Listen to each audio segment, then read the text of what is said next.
This may be the most important message you have ever heard. Mary, the mother of Jesus, told the servants, whatever he tells you to do, do it.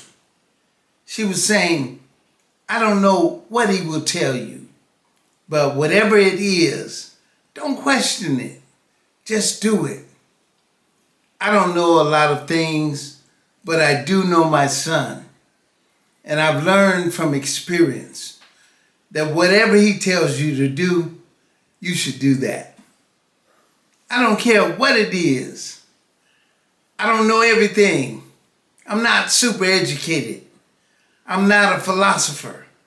But trust me, whatever he says, do it.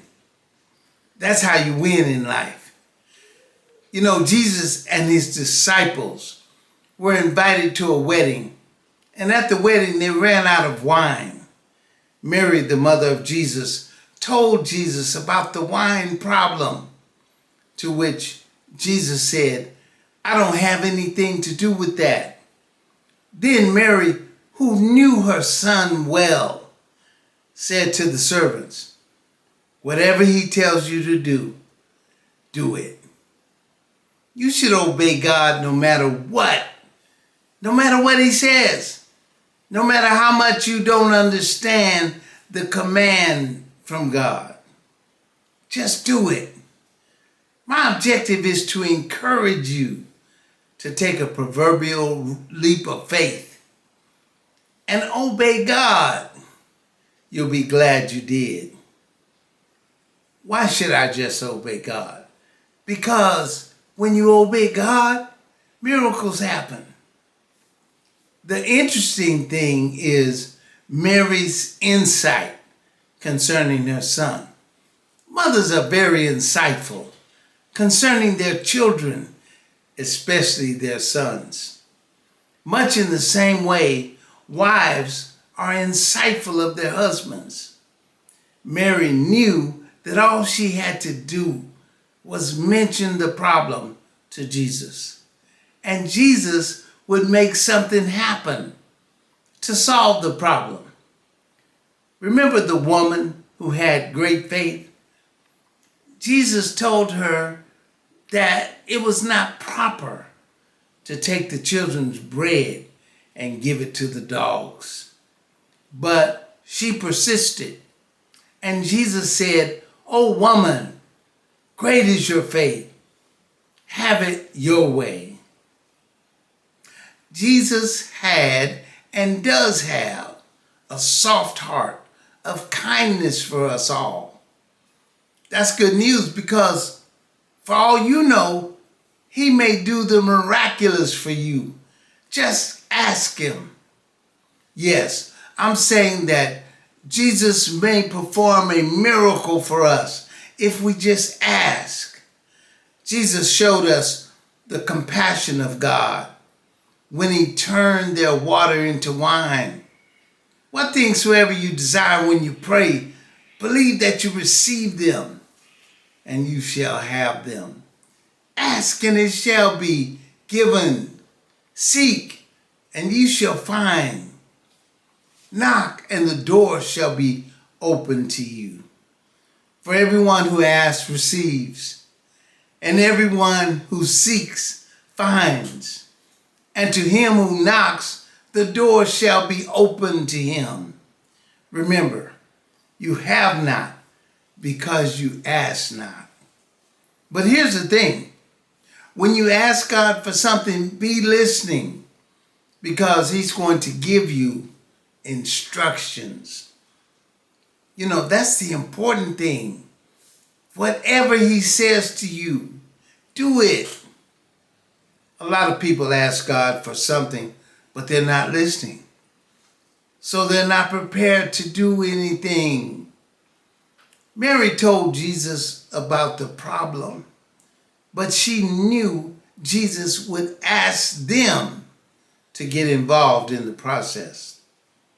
Mary told Jesus and went to the servants and said, I've told my son about the problem, and he may ask you to do something that seems strange.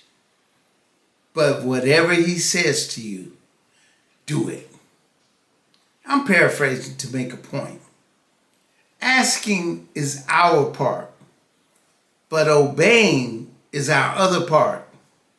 We must do both parts, the asking and the obeying. Naaman the leper asked the prophet to cleanse him of his leprosy. But the prophet asked Naaman to go and wash 7 times in the Jordan River. Naaman made a big fuss because of the prophet's instructions, but at the advice of one of Naaman's servants. Naaman finally obeyed because our obedience is a necessary part of our being delivered by God. You know, I remember many years ago when I was pastoring and I was sleeping on the floor of the church. I was sleeping on the floor of the church I was pastoring. I remember searching for an apartment, but the only ones that my credit would get me were old rundown apartments. I remember riding down the street worrying about the situation because I was tired of paying money for application fees. And the Spirit said, "Where do you want to live?" At the time, I was passing by the most lovely townhomes on that side of town. And I said to the Spirit, "I would like to live right there." He told me to go the next day and apply. I thought, there's no way. I thought, well, maybe I could get a cosigner, but the Lord said no cosigner.